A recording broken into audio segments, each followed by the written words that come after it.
नमस्कार। प्रदेश के नंबर 1 और सबसे भरोसेमंद news channel India news Haryana में आपका स्वागत है। मैं हूं रोहित सावंत। जाटों का धरना प्रदर्शन लगातार 10वें दिन भी जारी है। अलग अलग शहरों में निश्चित जगहों पर जाट धरने पर बैठे हैं। उधर प्रदेश में जाट आरक्षण पर लगी रोक पर आने वाली 17 तारीख को फैसला हो जाएगा। इसको लेकर जाट नेताओं ने सरकार के साथ कल होने वाली बैठक की तारीख आगे बढ़ाने की मांग की, तो सरकार ने भी इस सुझाव को मान लिया। वहीं जाट आंदोलन को लेकर किए गए सरकारी इंतजाम सरकार के लिए सफेद हाथी साबित हो रहे हैं। पैरामिलिट्री फोर्सेस और बाकी के इंतजामों पर सरकार को रोजाना करोड़ों की राशि खर्च करनी पड़ रही है। सीएम मनोहर लाल भी अपने बयान में इसका जिक्र कर चुके हैं। इस सबके बीच बड़ी खबर यह है कि इनेलो ने जाट आंदोलनकारियों को समर्थन दे दिया है। नेता प्रतिपक्ष अभय चौटाला बुधवार से प्रदेश के अलग अलग शहरों में धरने पर बैठे जाटों से मुलाकात करेंगे। इन तमाम हालातों के बीच अब बड़ा सवाल यह है कि सरकार और जाट नेताओं के बीच क्यों नहीं बन रही सहमति, और क्या बातचीत के टेबल पर आने से कतरा रहे हैं जाट नेता? तो आंदोलन की वजह से हो रहे आर्थिक नुकसान का जिम्मेदार कौन, और आईएनएलडी का धरने को आईएनएलडी का समर्थन मिलने से क्या बढ़ेंगी सरकार की मुश्किलें? इन्हीं अहम सवालों पर एक खास पैनल के साथ होगी आज की बड़ी बहस। आरक्षण सहित कई मांगों को लेकर जाट एक बार फिर अड़ गए हैं और प्रदेश के कई जिलों में 5 जून से धरने पर बैठे हुए हैं। हालांकि धरना शांतिपूर्ण तरीके से किया जा रहा है, लेकिन फिर भी सरकार के सामने कई मुसीबतें खड़ी हैं। सरकार इस शांति पूर्वक तरीके का जो है वो हमारी कमजोरी समझ रही है, लेकिन हम हरियाणा सरकार को चेतावनी देना चाहते हैं कि ये हमारी कमजोरी नहीं है, ये हमारा सब्र है। लेकिन ये सब्र कितने दिन चलेगा ये अंदाजा लगा ले। जाट नेताओं की आवाज के हक में विपक्ष ने एक बार फिर तेजी से सुर मिलाना तेज कर दिया है। कांग्रेस विधायक आनंद सिंह दागी कांग्रेस नेताओं के साथ रोहतक में धरना दे रहे आंदोलनकारी जाट नेताओं का समर्थन करने पहुंचे। 10वां दिन और मुझे पूरा विश्वास है कि आप इसी तरह से शांति के साथ अपना धरना जारी रखेंगे। आज जब इस धरने की तरफ मुड़ा हूं तो इस एमएलए सीट को, विधायक की को उस सड़क से पार परली तरफ रख करके आया हूं। आज एक भाई के रूप में, एक साथी के रूप में आपके बीच में खड़ा हूं। मैं उनके सरकारों से अपील करता हूं, इसी प्रकार संगठित रहकर और शांति प्रिय ढंग से आप धरना चलाएं। 36 बिरादरी आपके साथ है। एक तरफ कांग्रेसी नेता खुद को जाटों के साथ दिखा रहे हैं, तो उधर मुख्य विपक्षी दल इनेलो भी पीछे नहीं है। बुधवार से अभय चौटाला ने जाट आंदोलनकारियों से मुलाकात करने का कार्यक्रम तय किया है। झज्जर, जींद, कैथल और कुरुक्षेत्र में धरने पर बैठे जाट नेताओं से अभय चौटाला धरना स्थल पर पहुंचकर मुलाकात करेंगे और उनकी मांगों का समर्थन करेंगे। मुख्यमंत्री ने भी माना है कि शांतिपूर्ण आंदोलन की वजह से प्रदेश सरकार को आर्थिक रूप से काफी नुकसान हो रहा। मुख्यमंत्री मनोहर लाल ने कहा कि बातचीत से हल निकालने की कोशिश चल रही है। निश्चित रूप से जब इस प्रकार के विषय आते हैं तो इतना बड़े पैमाने के ऊपर पैरामिलिट्री फोर्सेस को जो बुलाया गया है उनके ऊपर खर्चा भी होता है, और वो खर्चा एक प्रकार से प्रदेश के ऊपर बोझ है। मुख्यमंत्री मनोहर लाल ने जो बयान दिया आप उसको आंकड़ों में समझिए, क्योंकि ये समझना आपके लिए बेहद जरूरी है। कहने को तो आंदोलन शांति के साथ हो रहा, लेकिन फिर भी इसका बिल सरकार करोड़ों रुपए के रूप में भर रही है। इस बार जाट 5 जून से शांतिपूर्ण धरने पर बैठे हैं। शांति प्रिय आंदोलन पर अब तक 56 करोड़ रुपए खर्च हो चुके हैं। हरियाणा सरकार हर रोज 5 करोड़ रुपए का खर्च उठा रही है। फरवरी में प्रदेश में हिंसक जाट आरक्षण आंदोलन हुआ था। उस दौरान प्रदेश में 9 दिन तक सीएपीएफ की 69 कंपनियां तैनात रहीं। आरटीआई के मुताबिक तब प्रदेश सरकार पर 30 करोड़ रुपए से ज्यादा का बोझ पड़ा था। मामले में हाई कोर्ट में याचिका भी लगाई गई है और आंदोलनकारियों से खर्च वसूलने की मांग की गई है। जाटों को भी इस बात को समझना बहुत जरूरी है कि जो पैसा बहाया जा रहा वो प्रदेश का ही है और उसे कई और काम में लगाया जा सकता है। मुख्यमंत्री ने भी कहा कि जब सरकार ने आरक्षण के लिए कानून बनाया और कोर्ट में मजबूती से पैरवी की जा रही है, तो फिर ऐसे में जाटों का आंदोलन शुरू करना सही नहीं है। मैं इसको उचित मानता नहीं हूँ। और उसमें से भी कुछ लोगों की बात ये आ रही है कि कोर्ट के अंदर अच्छी पैरवी करनी चाहिए। पैरवी करने में हम पैरवी कर रहे हैं और हमने ऐसे सब संगठनों को कहा कि वो भी अपने वकील को खड़ा करें। हम ज़्यादा ज़्यादा उस वकील को सरकारी वकील के प्रकार से ही जो पेमेंट करना होगा हम करेंगे, लेकिन अच्छे प्रकार से अपने विषय को रखने के बाद कोर्ट में इसका सुलझाना होना चाहिए। आंदोलन की वजह से प्रदेश की छवि खराब हुई, इस बात में कोई दो राय नहीं। बात पर्यटन की हो या फिर किसी का साधारण दौरा हो, लोग हरियाणा आने में बहुत कतरा रहे हैं, जो कि वाकई चिंता की बात है। ऐसे में आरोप बार बार यही लग रहे कि लोगों को भ्रमित कर जाट नेता यशपाल मलिक सरकार के खिलाफ खड़े होकर फिजूल में आंदोलन चला रहे हैं और अपनी राजनीति चमका रहे हैं। चंडीगढ़ से विपिन परमार के साथ bureau report, India news Haryana. तो ये रिपोर्ट आपने देखी। अब जल्दी से बड़ी बहस के बड़े सवालों पर एक नजर डालते हैं, उसके बाद आज के पैनल से आपको रूबरू करवाएंगे। सरकार और जाट नेताओं के बीच क्यों नहीं बन रही सहमति, पहला बड़ा सवाल। दूसरे बड़े सवाल की अगर बात करें तो क्या बातचीत के टेबल पर आने से जाट कतरा रहे हैं जाट नेता, यह सवाल भी उठता है, क्योंकि 15 तारीख सरकार ने पहले मुकर्रर की थी, लेकिन अब ये 17 हो गई। और एक अहम सवाल कि धरने को आईएनएलडी का समर्थन मिलने से क्या बढ़ेंगी सरकार की मुश्किलें, यह भी एक अहम सवाल आज की बड़ी बहस में उठेगा। और आंदोलन की वजह से हो रहे आर्थिक नुकसान का जिम्मेदार कौन है, क्योंकि अब तक 56 करोड़ रुपए खर्च हो चुके हैं। एक आरटीआई से यह खुलासा हुआ है और 5 करोड़ रोजाना खर्च हो रहे हैं, जिस तरह से जो तमाम सुरक्षा व्यवस्थाएं लगाई गई हैं। बहरहाल बढ़ते आगे, आपको आज के पैनल से रूबरू करवाएं। हमारे साथ भारतीय जनता पार्टी के प्रवक्ता नेता राजीव जेटली साहब जुड़े हैं। राजीव जी, आपका स्वागत है। इसके अलावा हमारे साथ आईएनएलडी के प्रवक्ता अरविंद भारद्वाज हमारे साथ हैं। अरविंद, आपका भी स्वागत है। और प्रदीप मलिक साहब हमारे साथ मौजूद हैं, वरिष्ठ पत्रकार। प्रदीप जी, आपका स्वागत है। कांग्रेस के नेता प्रवक्ता हमारे साथ मौजूद हैं सुरेश रोड साहब। सुरेश जी, आपका भी स्वागत है। और अखिल भारतीय जाट आरक्षण संघर्ष समिति के नेता हमारे साथ यहां पर मौजूद हैं रोहताश हुड्डा जी।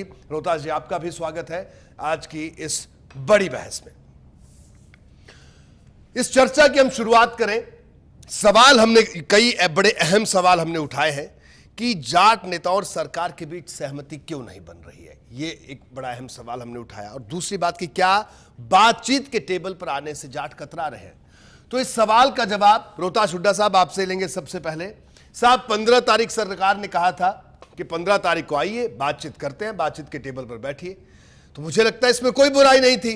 सवाल यह उठता है कि साहब आप 15 तारीख को नहीं आए, अब आप कह रहे हैं आप 17 तारीख को आएंगे, यानी 2 दिन आपने और बढ़ा दिए। देखिए, सरकार ने 2 जून से वार्ता के लिए बुलाया हमें, 2 जून को जी। परिवहन मंत्री कृष्ण पवार जी के साथ दिल्ली में हरियाणा भवन में बैठक हुई। ठीक है।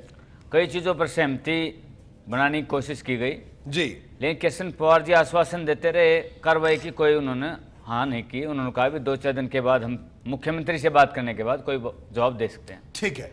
और दूसरी बात यह कि 10 मई को जंतर मंतर में बहुत बड़ी रैली हुई थी। ठीक है। वहीं से ऐलान किया गया था कि 5 जून से शांतिपूर्ण आंदोलन होगा। तो 25 दिन का टाइम सरकार के पास काफी था, वो बातचीत कर सकती थी, रास्ते सुलझा सकती थी, मामले को सुलझाना चाहती तो सुलझा सकती थी। काफी ऐसे विषय हैं जिसको तत्काल प्रभाव से लागू कर सकती थी।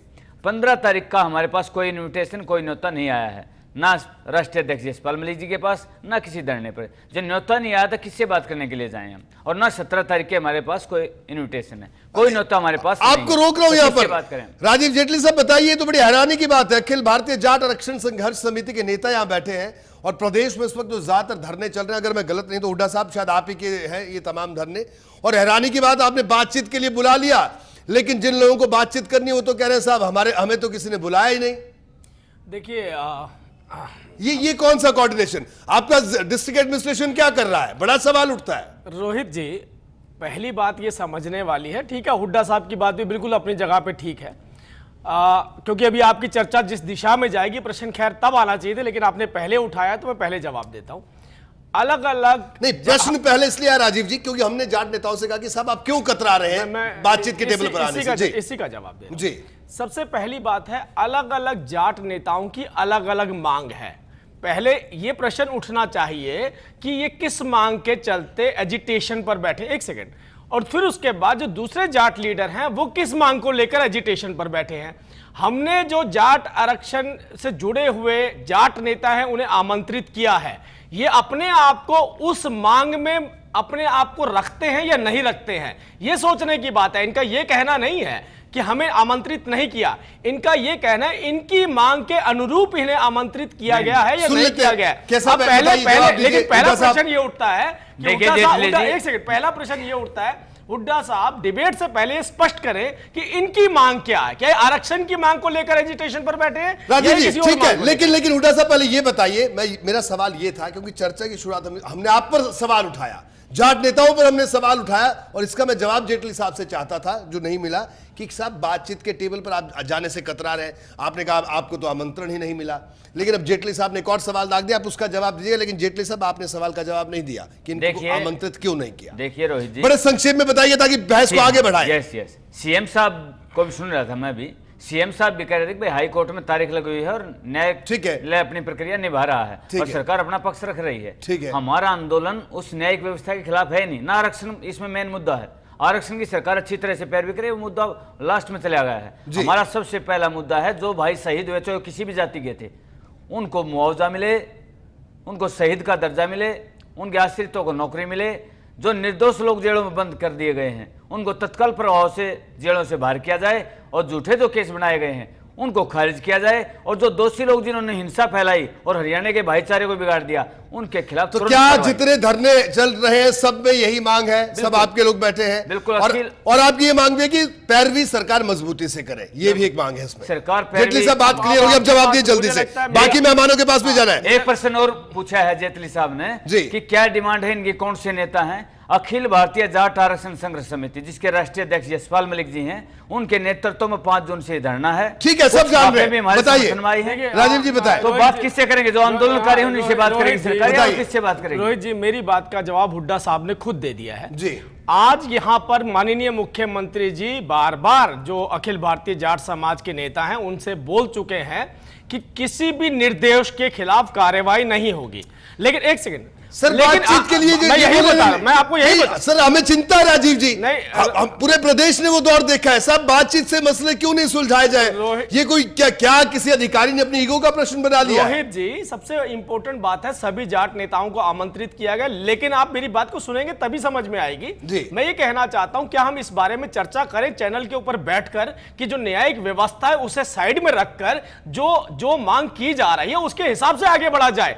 इनका कहना है कि जो भी मुकदमे दर्ज हुए हैं इनके हिसाब से सभी लोग जो हैं वो बेगुनाह हैं। नहीं राजीव जी, सवाल तो भी ये बातचीत के टेबल पर हमने जाट नेताओं पर सवाल उठाया, उन्होंने तो अपनी सफाई दे दी, लेकिन आप ये नहीं बता पा रहे हैं कि इनको निमंत्रण दिया नहीं दिया। बिल्कुल निमंत्रण दिया गया रोहित जी, अगर आप डिबेट को दिया, मेरी बात सुनिए, किसको निमंत्रण एक सेकंड सुन तो लीजिए आप रोहित जी, अगर आप सिर्फ डेट पूछना चाहते हैं उस डेट के लिए किस अधिकारी ने फोन किया है, अगर मुझे थोड़ा वक्त देते तो मैं वो भी बताता, लेकिन इंपॉर्टेंट बात ये नहीं है। इंपॉर्टेंट बात से हम क्यों हट रहे हैं बार बार? मैं ये कहना चाहता हूं इनकी मांग ये है कि जितने भी लोग जो गुनहगार या बेगुनाह इनके हिसाब से हैं वो चाहे कैसे भी हो, चाहे गुनहगार हो चाहे बेगुनाह। ये बात तो बातचीत के टेबल पर होगी आप लोगों से। रोहित जी अगर आप ये कहना चाहते हैं कि न्यायिक व्यवस्था को साइड में रखकर टेबल पे बैठ के डिसाइड कर लिया जाए कि ये लोग गुनहगार हैं और ये गुनहगार नहीं है, तो इसका मतलब हम न्यायिक व्यवस्था के ऊपर प्रश्न चिन्ह उठा रहे हैं। नहीं, आप बात मुद्दे की है, लोगों को भटकाने की कोशिश ना करें। आप मुझे केवल इतनी बात का जवाब दीजिए। आप मेरे को इतनी बात, रिजर्वेशन का जो मुद्दा हाईकोर्ट में पेंडिंग है उसके बारे में हम कोई टिप्पणी नहीं करना चाहते, वो न्यायालय फैसला करेगा। हुड्डा साहब अब मैं आपको रोकूंगा ताकि डिबेट को आगे बढ़ा सके। अरविंद भारद्वाज, अरविंद जी क्या कहेंगे आप? पहले 2 सवालों पर अभी हम फोकस कर रहे हैं। हमने कहा था हमने जाट नेताओं पर भी सवाल उठाए थे कि साहब क्यों बातचीत के लिए नहीं जा रहे। रोहतास हुड्डा साहब ने अपनी सफाई दी, यहां पर जेटली साहब का कहना है कि नहीं साहब दिया है निमंत्रण, खैर बात अलग है, लेकिन हम ये चाहते हैं बातचीत से मसला हल हो जाए। आपको क्या लग रहा है? दोनों की बातें आपने सुनी, क्या मंशा लग रही है? रोहित जी जाट समाज की ओर से जो प्रतिनिधि यहाँ बैठे हुए उन्होंने स्पष्ट कह दिया कि हमें कोई निमंत्रण नहीं मिला, तो सरकार इस पर जवाब दे। सरकार तो ये बता ही नहीं पा रही ना कि निमंत्रण किसके जरिए दिया गया, किसे दिया गया, कब दिया गया। तो इसका मतलब सीधे सीधा है कि सरकार शायद इस विषय को लेकर गंभीर है ही नहीं। अभी भी सरकार ये चाह रही है कि ये मुद्दा यूं ही खिंचता रहे, बढ़ता रहे। फिर पीछे मुख्यमंत्री जी का बयान भी था कि जो लोग अकड़ दिखाएंगे उनकी अकड़ हम निकाल देंगे। एक बात बताइए साहब, 5 तारीख से आंदोलन चल रहा है, आज 9 दिन पूरे हो गए।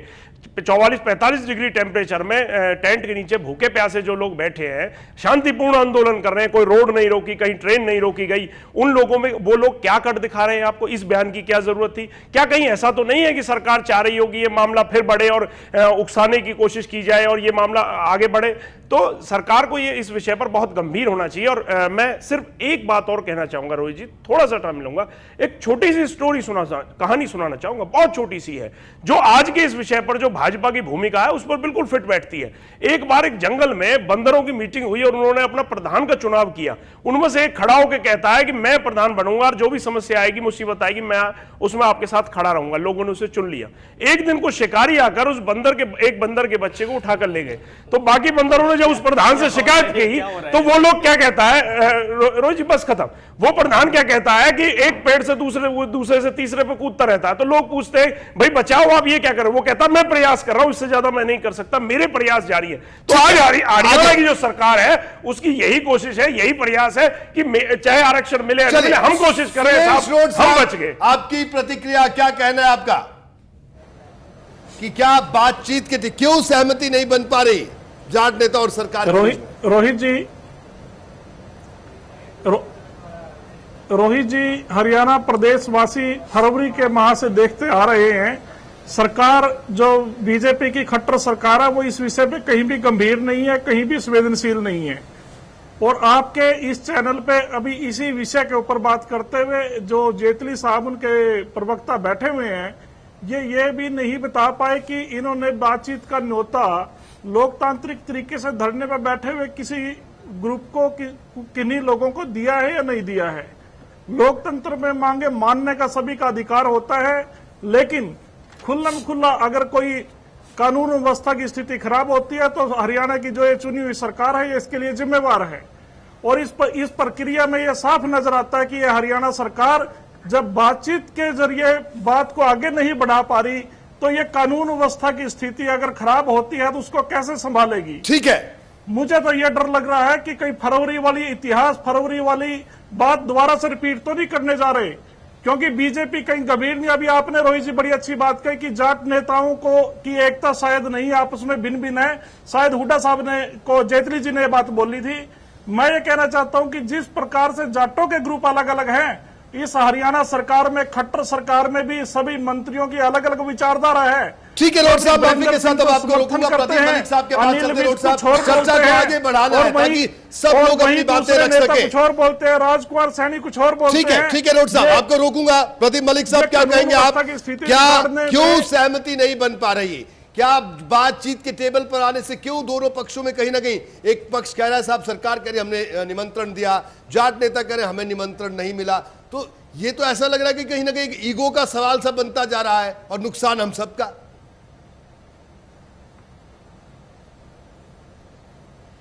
देखिए रोहित जी, राजीव जेटली जी जो बोल रहे हैं बड़ा अच्छा बोल रहे हैं, लेकिन जेटली साहब अपने स्टेट प्रेसिडेंट बराड़ा साहब को लेकर क्या बीच में गए? जाटों के बीच में वो जसैया में बैठे हैं, कुछ ज्यादा दूर तो है नहीं। आप ही एक बार जाके इनसे बात कर लेते कि कैसे इनका मामला हल होना है। देखिए, बातचीत से ही सारी समस्या हल होएगी। आप चंडीगढ़ की बजाय वहाँ फील्ड में जाके एक बार उनसे जरूर मिले। आप एक होमवर्क तो कर लेंगे कि ये जो जाट बैठे हुए हैं ये किस ग्रुप से हैं, किसके कहने से मानेंगे, ये सारा एक स्टडी होनी चाहिए। पुलिस के पास भी एक रिपोर्ट होती है लेकिन उसके बाद वर्कआउट भी करना भी पड़ता है, वहां जाके उनसे मिलना भी पड़ता है। मिलने तो कोई नहीं गया। हाँ, एक बात मैं क्लियर कर देता हूँ, इस बार जो ये रोड साहब कह रहे हैं इस तरह को कोई आंदोलन नहीं होगा, क्योंकि जाट अब पहले से बहुत चिंतित भी हैं, कहीं उनके आंदोलन को कोई हाईजैक तो ना कर ले। उन सारी चीजों पे काम वो कर रहे हैं, लेकिन अब उनके बीच में जाके जो भी उनकी बातें हैं, जो जितना भी मान लो थोड़ा बहुत कम हो सकता है उनके प्रति जो अगर कोई ये कह रहे, लेकिन ये गए तो नहीं। और दूसरी एक इम्पोर्टेंट मैं बात बताता हूँ रोहित जी आपको, आप सुन के हैरान भी होंगे। ये जो जाटो वाला जो कोर्ट से स्टे हुआ ना, ये 19 मई को भी लगा था। उसके बाद यही केस 25 मई को लगा। तो उस दिन इनके जो लॉ ऑफिसर हैं, 2 लॉ ऑफिसर वही कोर्ट में बैठे थे जिस कोर्ट ने स्टे दिया। ये कोर्ट है जस्टिस SS शारो की कोर्ट, उसमें बैठे थे। ये क्या वो लॉ ऑफिसर खड़े होकर ये नहीं कह सकते थे कि जज साहब हमारी एक बार थोड़ी सी हमारी अपील सुन लो? उसमें इनको तारीख लंबी मिल जाती, थोड़ी ये आवेदन करते जी गर्मी की छुट्टियां, उसके बाद हम सरकार का पक्ष भी रख देंगे, सारी बात रख देंगे। क्या तारीख लंबी नहीं मिल सकती थी? अब इस टाइम पे ये स्टे हुआ है। अगर वो स्टे हुआ है ना, वो सिर्फ इसलिए हुआ है कि सरकार की तरफ से अच्छे से पैरवी तो नहीं मलिक हुई। साहब, यानी अगर कुल उनसे मिलाकर पैरवी आपका होती ये तो कहना ये है दोबारा कि ये जो जाट स्थानीय फैक्ट्री में प्रशासन फालतू नहीं है, बैठते। जहां जहां पर धरने प्रदर्शन हो रहे हैं, कहीं ना कहीं वो जाट नेताओं से सामंजस्य नहीं बिठा पा रहा, क्योंकि इस स्तर पर, जब इतने स्तर पर बातचीत पहुंचे, तो अब तो स्थिति ये होनी चाहिए कि ठीक है साहब, सरकार बुला रही है, आइए बातचीत करिए। जाट नेता बोल रहे हैं हम तो तैयार हैं बातचीत करने के लिए, हमें किसी ने नहीं बुलाया। खैर, हम तो दोनों पक्षों की बात कर रहे हैं। तो अगर सरकार कह रही है, जाट नेता भी तैयार है, तो जो बीच की कड़ी है प्रशासनिक अमला, वो क्या कर रहा है? वो किस चीज का इंतजार कर रहा है? ये अपने आप में हैरान करने वाली बात है। अब हम बड़ी बहस के अगले सवाल पर आएंगे। सवाल ये कि धरने को आईएनएलडी का समर्थन मिलने से क्या बीजेपी की मुश्किलें बढ़ेंगी, और क्या जो तमाम जाट संगठन, जाट नेता धरने पर बैठे हैं, उनको और मजबूती मिलेगी अपनी मांगों को रखने के लिए? इस विषय पर अब हम जाएंगे, लेकिन उससे पहले तमाम राजनीतिक पार्टियां यहां पर बैठी हैं। शुरुआत अरविंद भारद्वाज साहब से करते हैं। हालांकि इनके नेता अभय चौटाला वो पहले ही घोषणा कर चुके हैं कि कल से वो तमाम धरना स्थल के दौरे पर जाएंगे, और उन्होंने अपना समर्थन दिया है इन तमाम धरनों को। अरविंद, बड़े संक्षेप में क्या यही है? बिल्कुल रोहित जी, बिल्कुल हमारा पहले से ही इसको समर्थन है। पहले भी जाट आरक्षण को, हाँ, सिर्फ जाटों को नहीं, सबका समर्थन है, आपका भी है, लेकिन आपका भी ये धरने, इसको भी समर्थन दिया है। बिल्कुल धरने को देंगे। और अभय सिंह चौटाला जी ने बिल्कुल स्पष्ट कह दिया है कि हरियाणा प्रदेश में जहां जहां ये धरना प्रदर्शन हो रहा है, हमारे कार्यकर्ता भी और हमारे नेता भी सभी उस धरने मौजूद रहेंगे, क्योंकि इतने 9 दिन हो गए भूखे प्यासे लोग वहां बैठे हुए हैं इतनी गर्मी में। सरकार उनकी सुध लेने तक को तैयार, अब तक सरकार उनके पास बात सुनने नहीं है। कांग्रेस का स्टैंड क्या है? क्या आपकी पार्टी, मतलब आप एक प्रवक्ता के नाते पूरी पार्टी का स्टैंड पूछ रहे हैं, आप इन धरनों का समर्थन करते हैं? अभय चौटाला साहब कह रहे हैं उन्होंने समर्थन किया, वो जा रहे हैं, कल मुलाकात करेंगे आंदोलनकारियों से। क्या आपकी पार्टी, संगठन के तौर पर आपसे प्रतिक्रिया ले रहा हूं, क्या आपकी पूरी पार्टी समर्थन करती है इन तमाम धरनों का?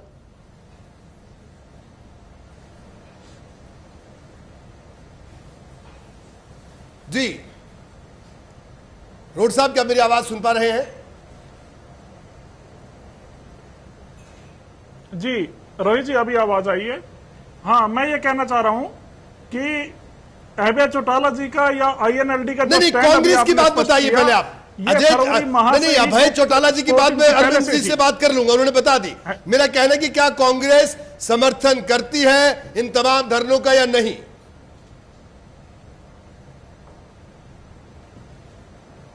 देखिए, कांग्रेस पार्टी किसी भी लोकतांत्रिक प्रक्रिया का हमेशा से स्वागत करती आई है, लेकिन कानून व्यवस्था की जो स्थिति है वो कांग्रेस पार्टी के लिए पहले गंभीर है। प्रदेश की जनता को कहीं पर मुश्किल ना आए, कहीं पर उनकी दिनचर्या के कार्य में कोई मुसीबत पैदा ना हो।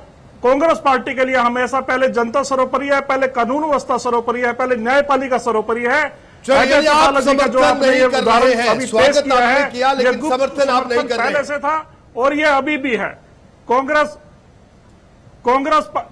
पार्टी हमेशा किसी धर्म और जाति की राजनीति नहीं करती आई है। रोहित जी, ये बड़ी स्पष्ट बात है, कांग्रेस पार्टी का यही इतिहास है। चलिए, आपका स्टैंड साफ हो गया। रोहतास छोटा साहब, आपने सुना, और न्याय के कानून के तहत अगर किसी ग्रुप को, किसी जाति को, धर्म को समर्थन है, उसका धर्म के और जाति के नाम पर ना करके, बल्कि कांग्रेस पार्टी हमेशा न्याय और न्याय सवाल आपसे भी, फिर हम इस डिबेट को आगे बढ़ाते हैं इस सवाल को लेकर। स्टैंड है कांग्रेस पार्टी। ठीक है, आपको रोक रहा हूं रोड साहब।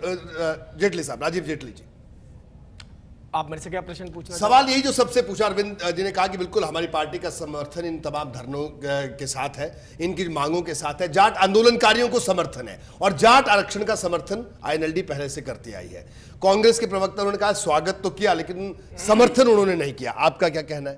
देखिए, आरक्षण की जो मांग जाट समाज की है उसे पूरा करने के लिए एक्ट भारतीय जनता पार्टी की सरकार ने बनाया। ठीक है, भारतीय जनता पार्टी चाहती है जो जरूरतमंद है उसे उसका अधिकार मिलना चाहिए, चाहे वो आरक्षण के रूप में हो, चाहे किसी और रूप में हो। ठीक है, आज हम ये बात कहते हैं कि जो आरक्षण की जो न्यायिक प्रक्रिया है, जिसकी जंग हम लड़ रहे हैं, उसमें माननीय मुख्यमंत्री जी ने सभी जाट समाजों को आमंत्रित किया है कि अगर आपको लगता है कि इसकी पैरवी आप ज्यादा बेहतर कर सकते हैं तो आपका खर्चा भी भारतीय जनता पार्टी की सरकार उठाने के लिए तैयार है, ताकि आप न्यायालय में अपनी जंग बेहतर तरीके से लड़ सके।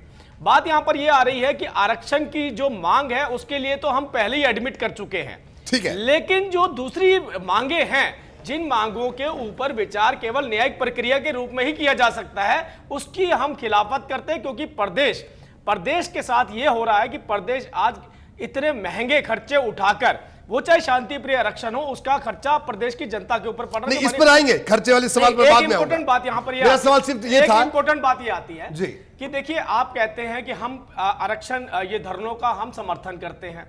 लगभग 12 में से 9 मुख्यमंत्री इसी समाज से हरियाणा प्रदेश में आए हैं पहले, और आज तक उन्हें आरक्षण नहीं मिला। एक सबसे इंपॉर्टेंट बात यह आती है, दो राजनीतिक दल यहां बैठे हैं, आज उन्हें यह बात करते हुए शर्म नहीं आती होगी क्या कि उनको जब लगता होगा 50 साल हमने राज किया, हमारे राज में इस समाज के इतने बुरे हालात हुए कि उनके सड़कों पर बैठना पड़ा अपने आरक्षण के लिए, और आज अब उन्हें समर्थन करने जा रहे हैं। इसका मतलब आपने ये कबूला कि इस प्रदेश को हमने पूरी तरह से बर्बाद किया था। एक बात आप ये देखिए, एक सेकंड मैं बोल लूं, मैं अभी रोहित जी ने मुझे बोलने के लिए कहा। राजीव जी आपको रोक रहे हैं, मैं चाहूंगा थोड़ी प्रतिक्रिया दोनों तरफ से ले लें।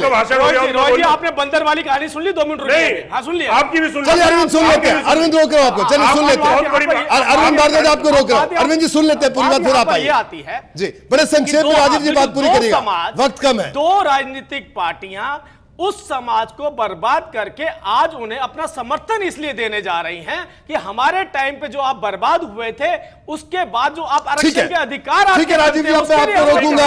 राजीव जेटली साहब, अरविंद आप अपनी बात पूरी करें, ब्रेक के लिए भी जाना है। जी रोहित जी, आपको खुद याद होगा, मुझे अब भी याद है, इसी आपके ही चैनल पर बैठकर हम डिबेट कर रहे थे, और फरवरी से पहले की बात है, जब यह मांग की जा रही थी कि क्यों भारतीय जनता पार्टी इस आरक्षण को जल्दी क्यों नहीं कर देती, जबकि उनके नेता जो राष्ट्रीय अध्यक्ष है और प्रधानमंत्री वो वादा कर चुके हैं।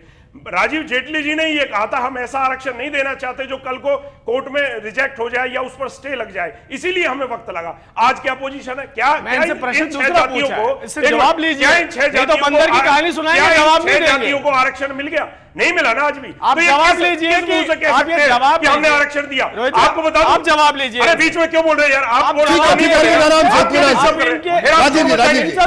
पूरा एक घंटा क्यों वेस्ट कर रहे हैं? बंदर की कहानी सन 1991 में पहले जो कमेटी बनाई थी, गुरनाम कमेटी, वो इंडियन नेशनल लोकदल ताऊ देवीलाल चौधरी, ओम प्रकाश चौटाला जी ने बनाई थी। वो तो उस तत्कालीन जो मुख्यमंत्री थे 92 में जो बने थे, भजन लाल जी, चौधरी भजन लाल जी, उन्होंने रिजेक्ट कर दी, उन्होंने मानने से मना कर दिया, अदरवाइज ये आरक्षण उसी वक्त मिल गया होता।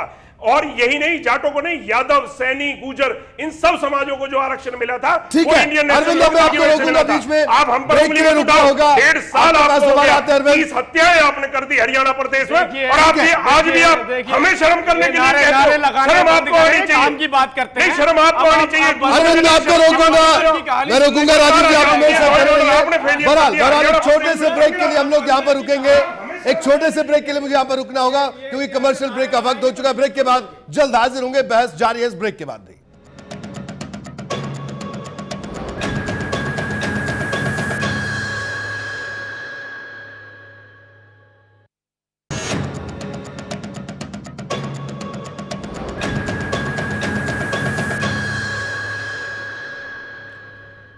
ब्रेक के बाद बड़ी बहस में आपका स्वागत है। एक एक करके तमाम सवालों पर हम चर्चा कर रहे हैं। अगर हम राजनीतिक पार्टियों की बात करें तो एक बार फिर से सियासी पार्टियां अपने हिसाब से बयानबाजी कर रही हैं। आईएनएलडी कल से इन तमाम धरना स्थलों पर जाकर मुलाकात करेगी, धरना स्थल पर जाके कुछ नेताओं से। कांग्रेस के कुछ विधायक आज मिले हैं, लेकिन पार्टी पूरी इसको समर्थन दे रही है धरने को या नहीं, इसको लेकर स्थिति बिल्कुल भी साफ नहीं है। राजीव जेटली साहब ने बीजेपी का यहां पर पक्ष रखा। अब एक और अहम सवाल, इस सवाल का जवाब सबसे पहले रोहतास हुड्डा साहब आपको देना है। आंदोलन की वजह से हो रहे आर्थिक नुकसान का जिम्मेदार कौन? 56 करोड़ रुपए अब तक खर्च हो गए। देखिए नहीं, पूरा सवाल, 5 करोड़ रुपए रोजाना खर्च हो रहे हैं, और ये पैसा कोई बाहर से नहीं आ रहा, किसी और का पैसा खर्च नहीं हो रहा है। हमारा आपका ये उस पैनल में जितने लोग बैठे हैं इनका पैसा खर्च हो रहा है, एक हरियाणा के आम जनता का पैसा खर्च हो रहा है, टैक्स पेयर्स का पैसा खर्च हो रहा है साहब। और वो किस लिए खर्च हो रहा है? इसलिए कि एक डर है कि कहीं कुछ हो ना जाए। तो इस स्थिति को ठीक करना ये तो आपकी जिम्मेदारी बनती है। और इस आर्थिक नुकसान का जिम्मेदार कौन है, ये बताइए। देखिए, सरकार लोकतांत्रिक देश है, लोकतांत्रिक हरियाणा प्रदेश है, ठीक है, और लोगों ने इस सरकार को चुना है जी। आज मनोहर लाल खट्टर जी कहते हैं कि भाई सरकार के पास बहुत पावर होती है, जिद और अकड़ निकाल देती है सरकार, पहले तो मैं मनोहर लाल खट्टर जी को ये बताना चाहता हूँ, वो सीएम पद से इस्तीफा दें और फिर अखड़ निकालने की बात करें। जो पावर दी है जनता की दी है, जन भावना का आदर करना चाहिए। दूसरी बात नहीं, यह है जो कि सीएम का बयान था, बयान कुछ और। भावना कानून तोड़ने की नहीं होती है। कानून तोड़ने के लिए अगर आप हमसे कहेंगे, बयान ये था, दूसरी बात काम नहीं आप कह रहे हैं, आप एजिटेशन इस बात का कर रहे हैं कि कानून आपके हिसाब से निर्धारित हो। सुन लीजिए, 5 जून से जो आंदोलन शुरुआत हुआ उससे पहले ही हमने डिक्लेयर कर दिया था कि अब की बार शांतिपूर्ण आंदोलन होगा। और जिस तरह से सीआरपीएफ, आरएफ, जिस कंपनी को बुलाया जा रहा है, हमने सीएम साहब को भी, हरियाणा सरकार को भी निवेदन भी किया, किसी तरह की कोई कंपनी की आवश्यकता नहीं है, शांतिपूर्ण प्रदर्शन धरने होंगे, कोई रोड पर नहीं जाएगा। ये बिल्कुल डीसी को भी ज्ञापन देकर अंडरटेकिंग ले रखी है डीसी ने, ज्ञापन जो भी धरना स्थल पर मौजूद लोग उनकी अंडरटेकिंग ली हुई है।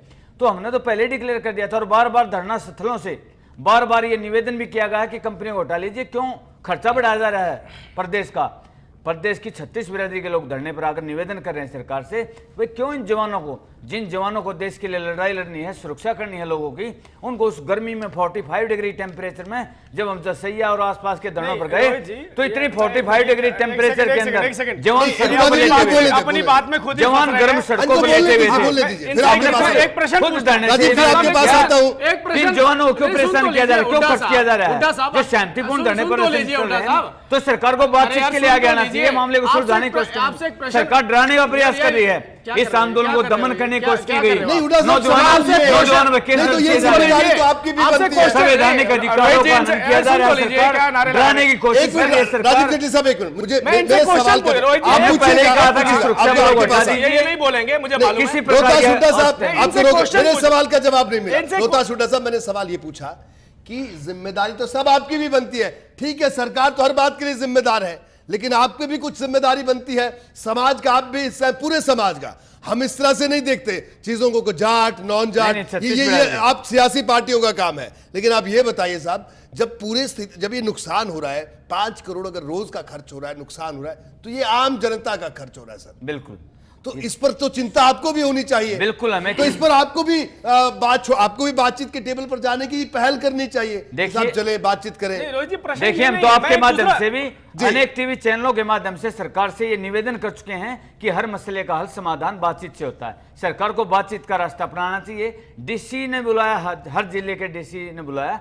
तो हम बातचीत करने के लिए गए। कृष्णलाल पवार जी ने बुलाया तो कृष्णलाल पवार जी से बात करने के लिए। आज तक सरकार ने जब भी न्योता भेजा हम बातचीत करने के लिए गए हैं। अरुण सांगवान जी, जिनका कोई भी पद या मंत्री या विधायक नहीं है सरकार के अंदर, उन्होंने बातचीत के लिए बुला, तब भी हम बातचीत करने के लिए गए। हम तो हमेशा बातचीत के पक्षधर रहे हैं और हर मसला बातचीत से सुधारा जाता है। अब आप फिर भी प्रश्न आप बता दीजिए, राजीव जी का सवाल सुन लीजिए। रोहतास हुड्डा बड़ी देर से कुछ कह रहे हैं। बात ये कहना चाहता हूं, मैं तो बहुत शॉर्ट में बोलता हूं रोहित जी, लेकिन बात ये कहना चाहता हूं कि इनकी मांग क्या है, आप समझने की कोशिश कीजिए। इनकी मांग है कि जो लोग जेल में हैं उन्हें रिहा कर दिया जाए। दूसरी तरफ ये कहते हैं कि फोर्स हटा ली जाए, हम शांतिपूर्ण प्रदर्शन कर रहे हैं। तीसरी तरफ यशपाल मलिक जी कहते हैं अगर कोई उपद्रवी बीच में आते हैं तो उनके खिलाफ सरकार कार्यवाही करे। अब समझने वाली बात यह है कि सरकार अगर कार्यवाही करे तो उसके लिए एक और एजिटेशन किया जाए। और जो अभी इनकी मांग है वो किस मांग को लेकर है? ये कहते हैं प्रदेश में जिन लोगों ने भी उपद्रव किया वो कहां चले गए, तीसरा गिरा। एक सेकंड, ये बात नहीं कर रहे, बोलने दीजिए, फिर आपके पास आपकी मांग है जो एजिटेशन कर रहे हैं उन्हें, जो एजिटेशन नहीं, जो लोग पकड़े गए हैं वो सभी बेगुनाह हैं। आप ये कहना चाहते हैं ना आप अब दूसरी बात, आप एजिटेशन इस बात को लेकर कर रहे हैं कि उन्हें छोड़ दिया जाए। तीसरी बात, यशपाल मलिक जी ये कहते हैं कि हम शांतिपूर्ण तरीके से एजिटेशन करेंगे, अगर कोई असामाजिक तत्व बीच में आ जाते हैं उसमें हमें कोई लेना देना नहीं, सरकार निपटे। अब सरकार जब निपटती है तो उसके लिए दोबारा से एजिटेशन करते हैं, तो इनके कंसेप्ट ही क्लियर नहीं है। आरक्षण इनकी मांग नहीं है, तो ये एजिटेशन जिस बात के लिए कर रहे हैं, आज जो हमसे बार बार अपील कर रहे हैं कि फोर्स हटा लीजिए ताकि दोबारा से उपद्रव हो, कुछ लोग आग लगाएं और उसके लिए दोबारा से एजिटेशन पर बैठ जाए, तो ये सबसे बड़ी कंफ्यूजिंग। चलिए अब जवाब ले लेते राजीव जी। संक्षेप, बाकी मेहमानों के पास भी जाना है। जेटली साहब ने संक्षेप में जवाब हैं, 3 प्रश्न उठाए हैं इन्होंने। सबसे पहले तो इन्होंने कहा कि आरक्षण हमारी डिमांड नहीं है। आरक्षण के लिए तो 10 साल से 25 साल से ये आंदोलन, ठीक है, सब जानते हैं, इनको आरक्षण की हमारी डिमांड है और तो सरकार से अच्छी पैरवी करने का निवेदन किया है हमने, ठीक है। लेकिन हमारी मुख्य डिमांड है जो निर्दोष लोग इसमें मारे गए हैं, निर्दोष लोगों को जेल के अंदर ठूसा गया है, निर्दोष लोगों पर केस दर्ज किए आप कैसे करेंगे? वो निर्दोष हैं, उनके खिलाफ जिसके खिलाफ कोई भी सबूत नहीं है। कर लिया इसको निर्धारित? कि कौन मेरी निर्दोष बात है सुन कौन लीजिए। दोषी है। वो सरकार कैटेगराइज करे, सरकार का काम है। यही बात कह रहा हूं, सरकार कर रही है और आप एजुकेशन सरकार पहल नहीं कर रही, सरकार कोई पहल नहीं कर रही है ना। बात मैं आपसे कहना चाहता हूं, सरकार तो उसकी उपद्रव कराना चाहती है। सरकार चाहती है आंदोलन जितना लंबा खींचेगा उतना ही आप- बौखलाहट आपका आएगी concept ही और clear आंदोलन नहीं है, बिगड़ेगा। आपकी मांग ही clear नहीं है। सरकार हिंसा करवाना चाहती है प्रदेश में, माहौल को बिगाड़ना चाहती है। है। हिंसक इस लोगों सरकार का के ये खिलाफ काम है। कार्रवाई करना रुकिए, चाहिए। ये सरकार राजीव जी, धर्म पर राजनीति उधर से करती आई बाकी है लोगों से और भी ये बात कर ले, जातिवाद की राजनीति फिर से उधर से करना बाकी चाहती है। लोगों से भी बात कर लेते हैं। सरकार दंगा करवाना आ चाहती रहा हूं रोड साहब आपके पास, आ रहा हूं अरविंद से एक छोटी सी प्रतिक्रिया ले लेते हैं, फिर आपके पास आ रहा हूं रोड साहब। आप बड़ी देर से कुछ कहना चाह रहे हैं। रोहित जी, जी, बीजेपी अरविंद। के मेरे साथी कह रहे हैं कि जो दोषी हैं इसीलिए वो जेलों के अंदर है। मैं एक बात पूछना चाहता हूँ, लड़सौली गांव है, उस गांव के 4 नौजवान मारे गए उस दौरान फरवरी महीने में, और आर्मी और अर्धसैनिक बलों की जो टुकड़ियां थी उनकी गोलियों से वो मरे। ना वहां कोई मार्केट है, ना वहां कोई बाजार है, ना वहां कोई शोरूम था जिसे लूटने की कोशिश कोई करता, और ना वहां ऐसी कोई घटना हुई। तो उसके बावजूद वो लोग क्यों मारे गए? जब FIR पड़ी गई तो उसमें ये जिक्र था कि वो लोग पथराव कर रहे थे आर्मी के ऊपर, इसलिए उन्हें मारा गया। क्या पुलिस के पास, आर्मी के पास रबड़ की गोलियां नहीं थी? क्या उनके पास आंसू गैस के ठीक गोले है, नहीं थे? अरविंद जी। ये प्रदेश चल गया। आज के विषय पर रहेगा। जवाब आज के विषय ये तो पूरों को मार दिया। ये तो एक मिनट, राजीव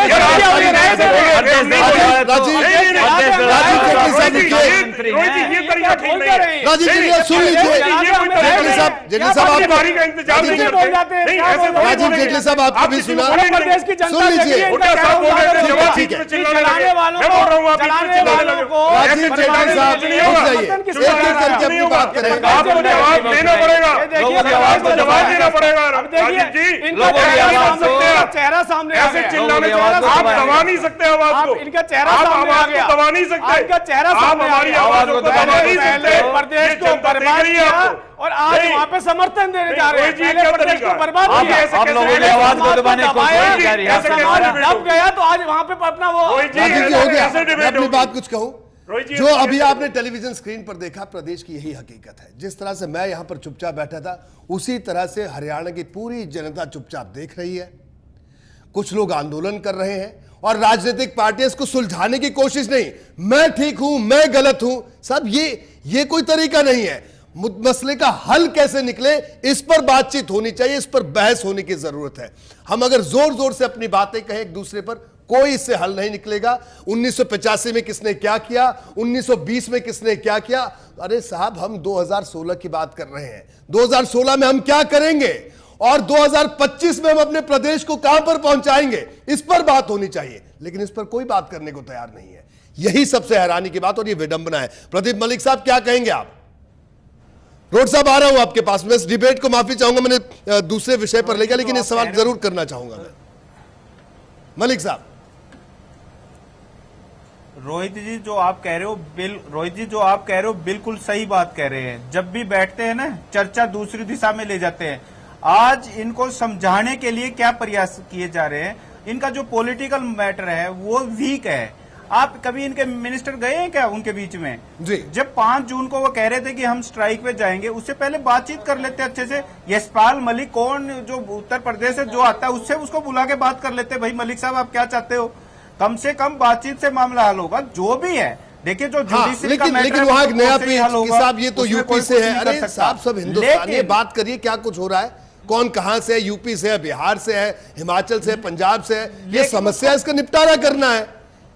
उस जी, ये बातचीत नहीं करते, इनका यही तो सिस्टम वो कमजोर है। यहाँ से बयानबाजी करते। मैंने अभी शुरुआत में क्या कहा, जेटली साहब आप कल जाइए सुबह उठकर, अपने बराड़ा साहब को भी ले जाइए, जसैया में जाइए, उनसे मिलिए। क्या अगर आप प्यार से मिलोगे तो कोई आपसे मिलने को कोई मना करेगा क्या?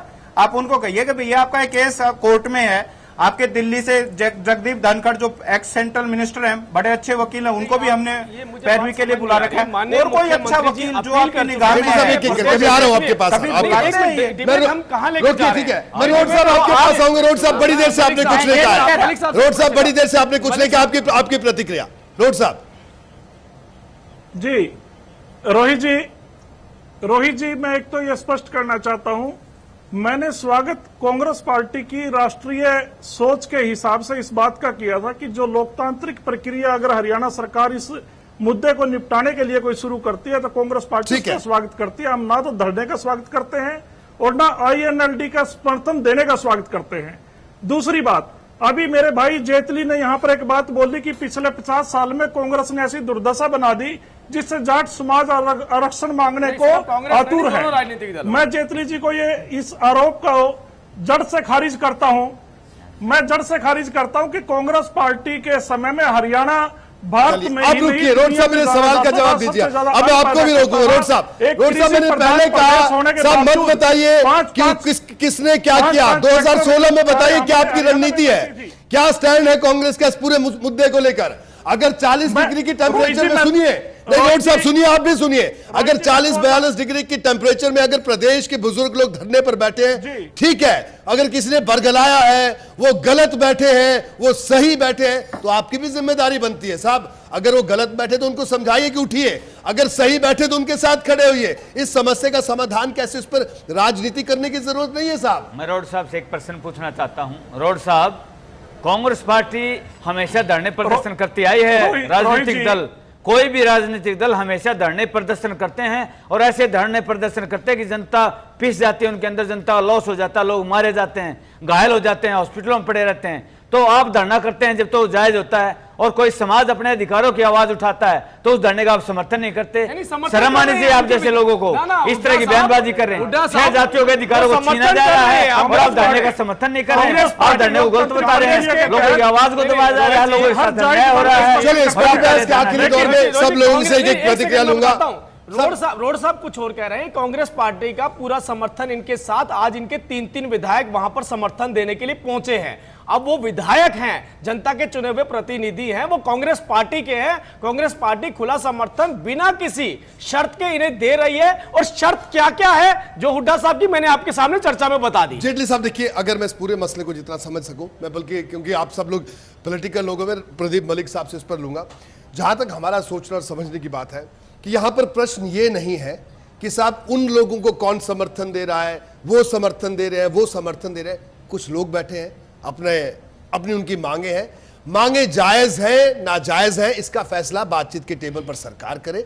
देश में कानून काम करता है, कानून अपना काम करेगा। मुझे लगता है इस बात से हुड्डा साहब को भी कोई इनकार नहीं होना चाहिए। लेकिन हाँ, अगर रोहतास हुड्डा साहब इनका संगठन ये कहे कि साहब नहीं, ये तो हम नहीं मानेंगे कानून की बात, तो फिर तो ठीक है, फिर तो देश का कानून पर उस हिसाब से कार्रवाई करेगा। लेकिन बड़ा सवाल ये है कि साहब जितने लोग धरने पर बैठे हैं तो हमारे प्रदेश के, हमारे अपने लोग हैं सबके सब, तो क्या उन लोगों से बातचीत करके समस्या का हल निकाला जाए, ना कि हमें यह सिद्ध करना है। यहां पर लड़ाई दूसरी हो गई है कि यहां पर यह सिद्ध करने की, नहीं साहब ये गलत कर रहे हैं, नहीं साहब ये ठीक कर रहे हैं। हमें कहा कि साहब आप उन लोगों से बात करिए, अगर लगता है वो लोग गलत करें तो उनसे बात करिए, आप गलत करें उनको कन्विंस करिए या खुद कन्विंस हो जाइए। ये सबसे अहम सवाल है। मलिक साहब सहमत है मेरी बात से? देखिए रोहित जी, प्रदीप मलिक साहब से छोटा सा रिएक्शन बिल्कुल संक्षेप में बताइएगा मलिक साहब। हाँ रोहित जी, जो आप कह रहे हो रोहित जी जो आप कह रहे हो बिल्कुल 100% सही है। मैं अभी यही तो कह रहा था कि आप उनसे एक बार बातचीत तो कर लीजिए, कि उनको समझा तो दें कि ये आपका कोर्ट में केस है और ऐसे ऐसे हम आपको इसको जल्दी से सॉर्ट आउट कर देंगे इस समस्या को। आप फील्ड में जाके करिए ना, आप चंडीगढ़ से दिल्ली से बैठ के बयानबाजी ना कीजिए। वहां जाके अगर उनसे मिलोगे तो कोई आपसे वो दूर थोड़ी भागेंगे, उनको समझ में आ गई तो वो अगले दिन उठ जाएंगे।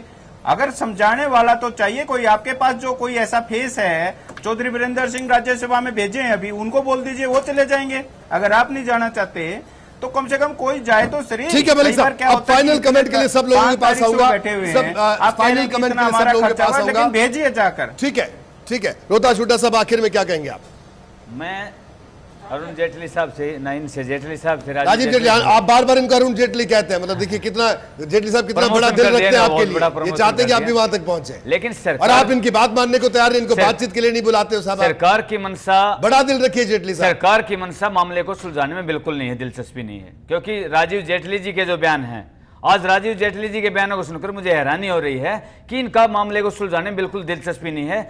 वापस ये धरने पर बैठे हुए लोग जो 80, 85 साल, 90 साल के बुजुर्ग, इतनी 45 डिग्री टेम्परेचर में, और कोई लोग तो हॉस्पिटल एडमिट हो चुके हैं, तबीयत खराब हो चुकी है, महिलाएं जा रही है अपने बच्चों को छोड़कर। किसी प्रकार की सहानुभूति, किसी प्रकार की जन भावना का आदर ये सरकार नहीं कर रही है, ना ये बातचीत करके इस मसले को सुलझाना चाहती है। सरकार ये चाहती है कि हैरान होकर बौखलाहट में ये कोई ऐसा कदम उठाएं, सड़कों पर जाएं और फिर वही स्थिति आए और हमें 35-1 बनाने का मौका मिले। लेकिन तो ये सरकार, इंडिया न्यूज हरियाणा के हम सबकी, आप सब लोगों से आंदोलन करने वाले सब लोगों से यही अपील है कि सब लोग शांति बनाकर रखें, शांतिपूर्ण ढंग से आंदोलन करें। इंडिया न्यूज हरियाणा का भी और रोहित जी आपका भी बड़ा धन्यवाद का पात्र हूं और पूरा समाज पात्र है, पूरे हरियाणा प्रदेश इस समाज आपका धन्यवाद करता है, क्योंकि आपने बहुत अच्छे मुद्दे यहाँ से उठाए हैं, पहले भी आगे बढ़ते लेकिन हैं। मैं ये एक प्रश्न और पूछना चाहता हूं, बीजेपी सरकार को कैराना का मुद्दा याद आ जाता है जब चुनाव आते हैं, क्योंकि हिंदू और मुस्लिम का बंटवारा चाहती है। अब रोता छूटा माफी के साथ रोकूंगा, वक्त कम है। मथुरा में लोग मारे जाते हैं, वो याद आ जाता है मोदी साहब को, लेकिन 31 लोग शहीद हो जाते हैं हरियाणा में, फाइनल वो कमेंट मुद्दा क्या याद कहेंगे नहीं आखिर में आता आप? मोदी साहब को। तो ठीक है, ये हुड्डा साहब माफी के साथ रोकूंगा, वक्त कम है, हुड्डा साहब सब लोगों की बात पूरी करनी। रोहित जी मैं तो परमपिता परमात्मा से यह प्रार्थना करूंगा कि वो खट्टर सरकार को सद्बुद्धि प्रदान करे और बातचीत के जरिए आरक्षण देना हो या ना देना हो, कोर्ट में पैरवी करनी हो या ना करनी हो, सरकार के विवेक पे है। सरकार ठीक करेगी तो चुनाव में कुछ वोट मिल जाएंगे, नहीं तो उनकी स्थिति वो होगी जो इस पंचायत के इलेक्शन से पहले थी।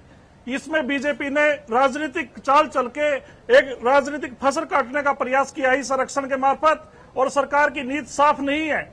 वो सरकार इस मामले को आगे बढ़ाना चाहती है और हम तो यही कामना करते हैं कि इस प्रदेश में शांति, छत्तीस बिरादरी का भाईचारा, समस्त हरियाणा फलता और फूलता रहे और हरियाणा सरकार को भगवान सद्बुद्धि प्रदान करे, इनको राजनीतिक इच्छा शक्ति पैदा करे, ये फील्ड में जाकर हरियाणा की चौपालों में जाकर इस समस्या का राजनीतिक समाधान करें, ये सामाजिक समाधान करें, ये सत्ता के गलियारों में बैठकर एक विशेष समाज के लोगों को बरगलाकर बाकी समाज के लोगों के साथ भेदभाव। ठीक है रोड साहब, अब मैं आपको भी रोकूंगा, वक्त कम है रोड साहब मेरे पास, माफी के साथ आपको भी रोक रहा हूं। सर्व धर्म, सर्व जाति, सर्व समस्त हरियाणा, समस्त भारत, जय हिंद। ठीक है रोड साहब, आप तो विरोध कर रहे हैं धरने प्रदर्शन का, आरक्षण का विरोध कर रहे हैं आप, तो आप कैसे ये बात कर रहे हैं? रोहित जी, सरकार को जाट समुदाय की मांग कितनी जायज लगती है और कितनी नहीं लगती, ये तो दूसरा सवाल है। पहली बात तो ये, क्या सरकार ने प्रयास किया है उनकी बात को जानने के लिए कि वो किस लिए प्रदर्शन बैठे हुए हैं? ये सिर्फ बयान है जो दोनों तरफ से टीवी चैनलों के जरिए आ रहे हैं, ऑफिशियल कहीं कोई ये डिस्कशन भी नहीं हुआ कि आप लोग साहब किस लिए बैठे हुए हैं। सरकार ने तो जाना ही नहीं। दूसरी ओर, जब 9 दिन से शांतिपूर्ण धरना चल रहा है तो मुख्यमंत्री जी किस लिए ये कह रहे हैं कि मैं अकड़ निकालना जानते हैं? तो इन सब बातों की क्या जरूरत है? सरकार को चाहिए, मैं फिर सुझाव देता हूं बजाय आरोप लगाने के, सरकार को एक सुझाव है कि सरकार को अब भी चाहिए कि कल ही सुबह जाकर, और अगर सरकार ये पहल नहीं कर पा रही है, गैप मेंटेन हो गया है आंदोलनकारी और सरकार के बीच, तो पार्टी है भारतीय जनता पार्टी, उसके प्रदेश अध्यक्ष या उसके लोगों को जाना चाहिए और दोनों के बीच में जो मिसअंडरस्टैंडिंग है, मिसकम्युनिकेशन है, उसे दूर करना चाहिए। बिल्कुल। राजीव जेटली साहब क्या कहेंगे आप? देखिए, फाइनल कमेंट आपका। जाट समाज जिसकी अवहेलना इस प्रदेश में हुई है, दोनों राजनीतिक दलों द्वारा हुई है, दोनों राजनीतिक दलों ने आज समर्थन देके एडमिट किया कि हमारे शासन में जो बर्बादी आपकी हुई थी, जिसके चलते आप आरक्षण मांग रहे हैं, उस आरक्षण के लिए हम आपके साथ हैं। लेकिन भारतीय जनता पार्टी की पहली ऐसी सरकार है जिसने आरक्षण के लिए एक्ट बनाया, उसको चुनौती चाहे उसको न्यायालय में दी गई हो, उसके लिए भी मजबूती से लड़ाई लड़ रही है। और सबसे इंपॉर्टेंट बात, जो राजनीतिक दल जब बिल्कुल मुद्दा विहीन हो गए, आज बिना सोचे समझे कहीं एक से आप सुन लीजिए, सुन लीजिए, हम तो इन्हें सुन लीजिए, सुन लीजिए, सुन लीजिए। अब मुद्दा यहाँ पर ये आता है कि आप किसी के बीच में जाकर आप उनको समर्थन दे रहे हैं, समर्थन देने से पहले उनकी मांग को भी समझ लेना बहुत बेहतर होता है। जो भारतीय जनता पार्टी दे चुकी है, क्या उसके बाद जो एजिटेशन किया जा रहा है, हुड्डा साहब जो बता रहे हैं, उसे समर्थन दे रहे हैं, या जो आरक्षण की लड़ाई भारतीय जनता पार्टी लड़ रही है, उसके बावजूद कहीं ना कहीं उपद्रव या एजिटेशन को उग्र करवाने के लिए इससे ये साफ होता है कि आप 36 बिरादरी के लोग धरने पर बैठे हुए हैं, 36 बिरादरी के लोग बैठे हुए हैं और 36 बिरादरी के लोगों के आप उपद्रवी बता रहे हैं। जन भावना का आदर नहीं कर रही है सरकार। 36 बिरादरी के सरपंच, मुखिया लोग वहां पर बैठे हुए हैं, आप उनकी भावनाओं की कदर नहीं कर रहे हैं। इसका मतलब 36 सभी हरियाणा वासियों को पागल समझते हैं। अरे सुन लीजिए, पागल लोग हैं जो 36 बिरादरी के लोग, लाखों लोग धरने पर बैठे हुए हैं, आप उनको पागल बता रहे हैं। गलत तरीके से अपनी बात उठा रहे हैं, इतना बोलना आप उनकी बात को गलत साबित करना चाह रहे हैं। सुन तो लीजिए, अरे शर्म आनी चाहिए भारतीय जनता पार्टी को। लाखों लोग सड़कों पे बैठे हुए ये कोई तरीका नहीं है, तरीका तो आपका नहीं है। ये आप लोकतांत्रिक मूल्यों की हत्या कर रहे हैं। यही मांग शर्म आनी चाहिए यही भारतीय मांग के जनता पार्टी चलते को। पूरे जाट छत्तीस बिरादरी का अपमान कर समाज रहे को हो आप। बदनाम होना पड़ा इनकी वजह लोगों की जनभावना का केवल इतना अपमान कहना किया जा रहा है। चाहता ठीक है, ठीक है, आपको रोक रहा हूं। बुड्ढा साहब, बुड्ढा साहब, बुड्ढा साहब, बुड्ढा साहब, अगर बुड्ढा साहब, आप सर्वे करवा आप सर्वे करवा लीजिए हुड्डा साहब, शर्म आनी चाहिए आप लोगों को। हुड्डा साहब, शर्म आनी चाहिए आप लोगों को। इस तरह की जहरीली भाषा का इस्तेमाल आप सर्वे करवा लीजिए, जातिवाद की बात कर रहे हैं आप। जातिवाद में बांटना चाहते हैं, आप सुन तो दंगों में लीजिए। धकेलना चाहते हैं। हुड्डा साहब, ये नारे लगाने की जगह शर्म आनी चाहिए बुड्ढा साहब, बुड्ढा साहब, बुड्ढा साहब, आपको रोकूंगा। जेटली साहब, वक्त कम है, वक्त कम है।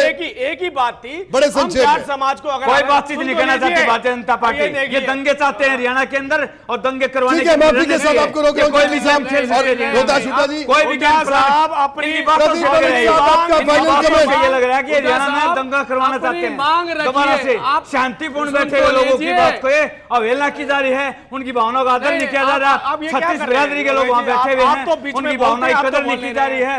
बुड्ढा साहब, बुड्ढा साहब, बुड्ढा साहब, बुड्ढा केवल साहब, इतना कहना चाहता हूं, वक्त खत्म हो गया। केवल इतना कहना जी। चाहता हूं कि हुड्डा साहब की जो मांग है शांति प्रिय प्रदर्शन की कर रहे हैं कि शांति प्रिय प्रदर्शन हो रहा है, लेकिन शांति लेकिन आप बात क्या कर रहे हैं? कहाँ शांतिपूर्ण सुन तो लीजिए, डिमांड हुड्डा का? साहब, सुन तो लीजिए। अरे 10 दिन से अरे लोग बात बैठे तो बातचीत सुन लीजिए, करने के लिए नहीं बात आई सुन लीजिए। सरकार। आप शांति प्रिय प्रदर्शन सरकार राजा है, हम प्रजा हैं। सरकार को सबकी सुननी पड़ती है और जनता चलिए की सुन लीजिए, भावना अब बुड्ढा साहब सुन लीजिए, सुन लीजिए, बुड्ढा साहब, बुड्ढा सुन आप लीजिए। शांति प्रिय प्रदर्शन किस लिए कर रहे हैं वो मांग मैं बता रहा हूं जनता को टीवी के माध्यम से। शांतिपूर्ण प्रदर्शन हम आप निर्दोष शांति- जो निर्दोष लोगों सुन तो लीजिए, निर्दोष लोगों के खिलाफ माननीय निर्दोष लोगों के खिलाफ मुख्यमंत्री केस दर्ज किए गए हैं, वापस लिए जाएंगे। निर्दोष लोगों को जेलों में नहीं बंद किया जाएगा। माननीय हम आखिरी सांस तक ये लड़ाई लड़ेंगे, निर्दोष लोगों को ठीक है, जेलों में माफी बंद के नहीं साथ करने वक्त खत्म देंगे। होगा। और सरकार के पास बुड्ढा साहब, आपको रोक रहा हूं। आपका बहुत बहुत शुक्रिया इस चर्चा में शामिल होने के लिए। सरकार अरविंद, आपका शुक्रिया।